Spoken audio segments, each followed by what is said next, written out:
Shalom, selamat pagi Bapak Ibu yang terkasih di dalam Kristus Tuhan. Sebelum kita beraktivitas di akhir pekan ini, mari kita merenungkan firman Tuhan. Dan untuk itu, mari kita satu di dalam doa.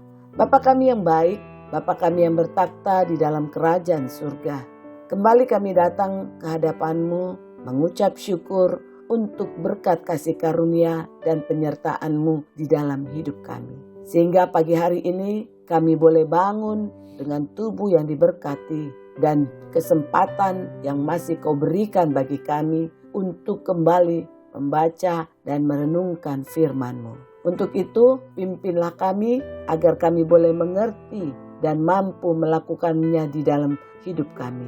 Terima kasih Bapa di surga, hanya di dalam nama anak-Mu, Tuhan Yesus Kristus, kami mengucap syukur dan berdoa. Amin.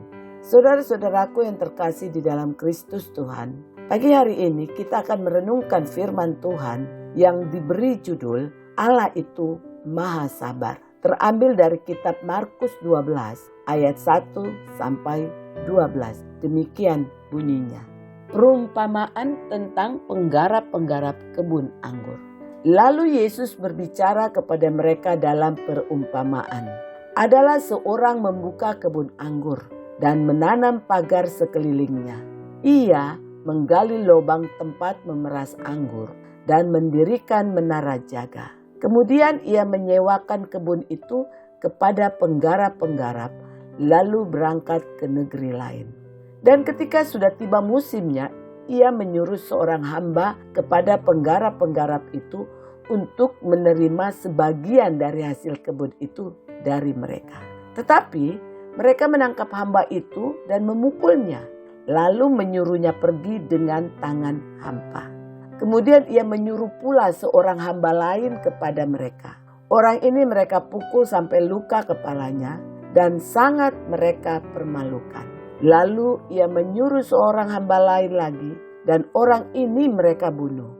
Dan banyak lagi yang lain. Ada yang mereka pukul dan ada yang mereka bunuh. Sekarang tinggal hanya satu orang anaknya yang kekasih. Akhirnya ia menyuruh dia kepada mereka. Katanya, anakku akan mereka segani. Tetapi penggarap-penggarap itu berkata seorang kepada yang lain. Ia adalah ahli waris, mari kita bunuh dia. Maka warisan ini menjadi milik kita. Mereka menangkapnya dan membunuhnya. Lalu melemparkannya keluar kebun anggur itu. Sekarang apa yang akan dilakukan oleh tuan kebun anggur itu? Ia akan datang dan membinasakan penggarap-penggarap itu. Lalu mempercayakan kebun anggur itu kepada orang-orang lain. Tidak pernahkah kamu membaca nas ini? Batu yang dibuang oleh tukang-tukang bangunan telah menjadi batu penjuru. Hal itu terjadi dari pihak Tuhan, suatu perbuatan ajaib di mata kita. Lalu mereka berusaha untuk menangkap Yesus karena mereka tahu bahwa merekalah yang dimaksudkannya dengan perumpamaan itu. Tetapi mereka takut kepada orang banyak, jadi mereka pergi dan membiarkan dia. Amin. Saudara-saudaraku yang terkasih di dalam Kristus, dalam Pengkhotbah 3 ayat 1 dikatakan bahwa untuk segala sesuatu ada masanya. Untuk apapun di bawah langit ada waktunya. Artinya tidak ada yang abadi di dunia ini. Segala sesuatu ada batasnya. Nah, jika ini dikaitkan dengan sifat sabar, maka kesabaran Allah pun seolah-olah ada batasnya. Memang kesabaran Allah tidak bisa dibandingkan dengan kesabaran manusia. Allah bersikap sabar karena Ia ingin membentuk manusia menjadi pribadi yang lebih baik. Kesabaran manusia belum tentu ditujukan untuk kebaikan orang lain. Nah, saudara-saudaraku yang terkasih di dalam Kristus, dalam Injil Markus 12 ini, Yesus kembali menerangkan bagaimana sikap Allah terhadap umatnya melalui sebuah perumpamaan. Dalam perumpamaan ini, Yesus memakai lukisan kebun anggur. Bangsa Yahudi terkenal dengan perkebunan anggurnya. Lalu pemilik anggur menanam pagar di sekeliling kebun anggurnya. Kemudian ia menyewakan kebun itu kepada para penggarap. Nah, ketika tiba musimnya, pemilik kebun itu menyuruh hambanya untuk menerima sebagian hasil kebunnya dari para penggarap. Tetapi para penggarap itu malah memukuli hamba tersebut. Ada 3 orang hamba yang diutus kepada penggarap-penggarap itu. Namun semuanya diperlakukan secara tidak manusiawi. Dan sampai akhirnya pemilik kebun itu mengutus anaknya dengan harapan para penggarap pasti lebih mau mendengarkannya. Alhasil anak itu malah dibunuh oleh para penggarap itu. Nah, melihat tindakan mereka, pemilik kebun marah dan membinasakan para penggarap. Nah, perumpamaan ini saudaraku mengungkapkan bahwa kasih Allah yang maha sabar. Yaitu dengan berbagai macam cara ia berusaha menyapa manusia supaya datang kepadanya dan juga dengan sabar menantikan jawabannya. Mulai dari para nabi yang diutus Allah untuk mendahului Tuhan Yesus, putranya yang tunggal. Namun pesan-pesan mereka juga diabaikan. Dan banyak dari mereka yang dianiaya, bahkan ada yang dibunuh. Dan akhirnya Tuhan Allah mengutus putranya sendiri sebagai tanda kasihnya yang tidak terbatas. Namun saudara-saudaraku, putranya ini pun ditolak juga. Walaupun dengan berbagai macam cara Yesus telah menyatakan kerahiman dan kasih Allah yang tiada taranya lewat pewartaan dan perbuatannya. Antara lain lewat mujizat-mujizat yang banyak sekali dilakukannya.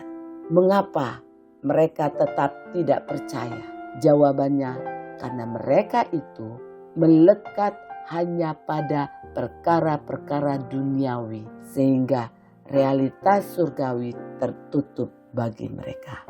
Dan Yesus sebagai pemilik kebun anggur itu kembali datang pada miliknya, yaitu kembali kepada kebun anggurnya. Tetapi justru ia pun ditolak, dibuang, bahkan dibunuh. Nah, saudara-saudara, di sini Yesus ingin menunjukkan bahwa meskipun kehidupan umatnya munafik, menipu, jahat, dan tidak setia, namun Allah tetap membuktikan bahwa dirinya sebagai Allah yang penyayang dan panjang sabar. Mazmur 86 ayat 15 katakan, "Tetapi Engkau ya Tuhan, Allah penyayang dan pengasih, panjang sabar dan berlimpah kasih setia dan kesetiaan."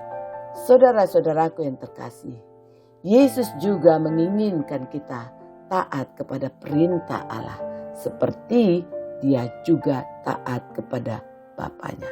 Untuk itu, marilah kita mempergunakan kesabaran Allah untuk dapat menghasilkan buah yang baik. Hiduplah sebagai anak-anak Allah yang taat dan sabar. Jangan membiarkan hawa nafsu menguasai hidup kita agar waktu yang Tuhan berikan kepada kita tidak menjadi sia-sia. Karena pada kenyataan hidup seringkali kita tidak sabar.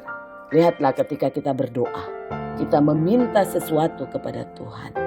Seringkali kita tidak sabaran. Seringkali kita terus mendesak Tuhan untuk memenuhi kehendak kita. Jika Yesus mengajarkan, jadilah kehendakmu di bumi seperti di surga, yang menekankan kepada kehendak Tuhan lebih dari kehendak manusia manapun di bumi. Tetapi kita justru bertindak sebaliknya. Jika Tuhan tidak segera menjawab, seringkali kita pun bersungut-sungut, bahkan meninggalkan Tuhan, lalu pergi menuju alternatif sesat yang ditawarkan oleh dunia. Begitu tidak sabarnya manusia, sehingga hidup pun tidak lagi bisa nyaman, karena kita terus saja dikejar-kejar waktu. Saudara-saudaraku, di mata Tuhan, kesabaran itu memegang peranan yang sangat penting dalam kehidupan iman kita. Begitu penting hingga dikatakan bahwa orang yang sabar itu akan melebihi seorang pejuang sekalipun. Orang yang mampu menguasai dirinya akan lebih besar dari orang yang mampu merebut sebuah kota sekalipun. Hidup di dunia yang menuntut serba cepat memang membuat kita sering melupakan firman Tuhan yang menekankan kesabaran terhadap segala sesuatu. Sabar menderita, sabar menghadapi fitnahan, sabar menghadapi segala sesuatu termasuk menunggu datangnya pertolongan Tuhan. Itu akan membuat iman kita bisa terus bertumbuh. Mari kita mencontoh Tuhan Yesus sendiri yang selalu setia dan menunggu dengan sabar untuk selalu memberikan yang terbaik bagi kita. Maka dengan belajar dari kesabaran Allah itu, kita dapat menjadi pribadi yang lebih sabar dalam menghadapi kehidupan sehari-hari. Sehingga kita dapat hidup dengan lebih tenang, bijaksana, dan penuh kasih. Amin. Mari kita kembali satu dalam doa. Bapa, terima kasih hari ini kami belajar dari firman-Mu bahwa Engkau adalah Allah yang maha kasih dan panjang sabar, serta sungguh besar kasih setiamu bagi kami. Ampunilah kami Bapa, dan mampukanlah kami untuk taat pada firman-Mu, serta mampukan kami untuk dapat meneladani-Mu dengan belajar setia dan sabar terhadap segala sesuatu. Sabar menderita, sabar menghadapi fitnahan, sabar menghadapi segala sesuatu termasuk sabar menunggu datangnya pertolongan-Mu dan jawaban-Mu ya Bapa. Terima kasih Bapa, inilah doa kami. Hanya di dalam nama anak-Mu Tuhan Yesus Kristus kami berdoa dan mengucap syukur. Amin. Selamat pagi saudara-saudaraku, selamat beraktivitas. Kiranya Tuhan Yesus Kristus menyertai dan memberkati kita semua.